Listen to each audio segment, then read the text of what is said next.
Dear friends, I want to wish you a Shabbat Shalom on a very special Shabbat, which we are both going to be blessing the new month of Sivan, the month when we receive the Torah, and next week, Thursday night through Saturday night, we celebrate the holiday of Shavuot. Friday, we mark the day that 3,338 years ago we received the Ten Commandments.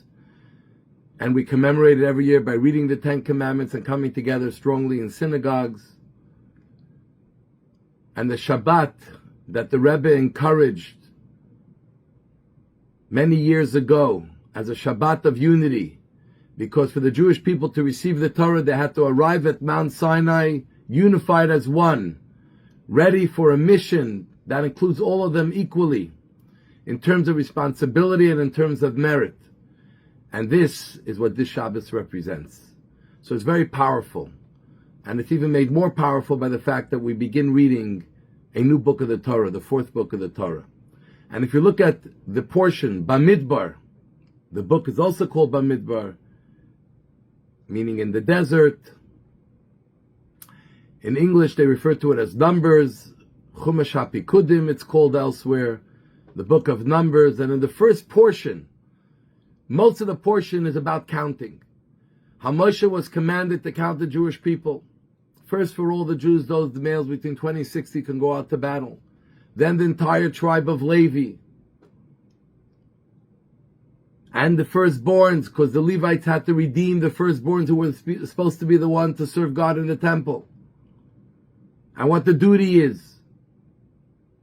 But within all of this, we find a fascinating verse, which is very apropos to the Shabbat before we celebrate the Torah itself and receiving it from Hashem. And the Torah says that Hashem is stating, these are the children of Moshe and Aaron. And then the verse continues. The next verse says, who are these children? Nadav, Avio, Lazar, and Isamar, who are actually the four children of Aaron, which the verse continues to tell us that two of them died on the first day that the Mishkan was opened, so only remained Elazar and Isamar.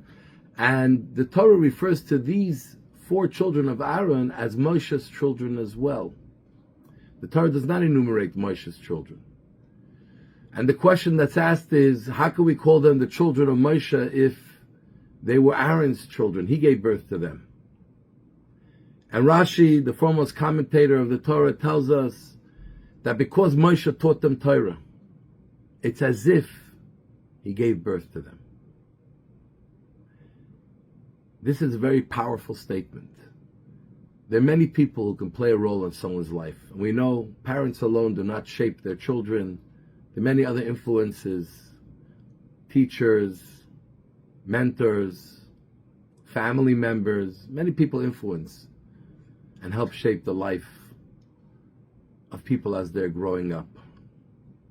But the Torah is telling us there's something very unique when you teach someone Torah. If you dedicate yourself to teach someone Torah, to impart to them the knowledge of Torah, the sense of what is unique and special about Torah as God's gift to the Jewish people, as God sharing Himself, as God tells us in the first of the Ten Commandments, Anochi, I am the Lord your God, Anochi.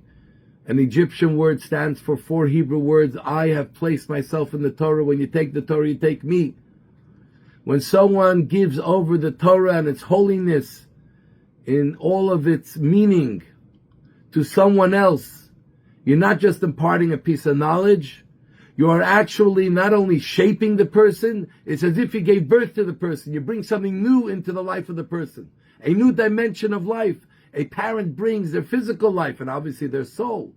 But when you bring in Torah, you raise the soul to a new level, you bring a new life into the person. New opportunities, new horizons, new growth. And this is the power of Torah. Not only when you study yourself, do you bring something new, and as is explained in the book of Tanya, the unity that exists when someone studies Torah is like no other unity of any sort that we can experience physically. But when you teach someone Torah, the same thing happens as well. You connect with that person. There's something that you and the other person connect with. It's as if you gave birth to them. And we know in Judaism, the concept of helping others, doing something for others, is sometimes even more important than doing for yourself. And this is so important for us to know. As we get ready to receive the Torah, you must invest to study the Torah yourself, to make the Torah one with you. Its messages, its ideas, and the holiness of Torah itself should become part of who you are. And it's even more incumbent for us to ensure that we can share it with others. And we should, whenever we know, as the Rabbi said, whenever we know even one thing in Torah, share it with someone else. If you know two, share two things.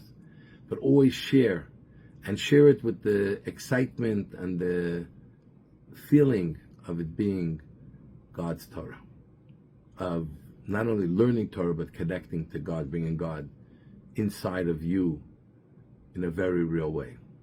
So I want to wish you a Shabbat Shalom. God bless you all. We love you. Candlelighting time in Montreal, 8 p.m.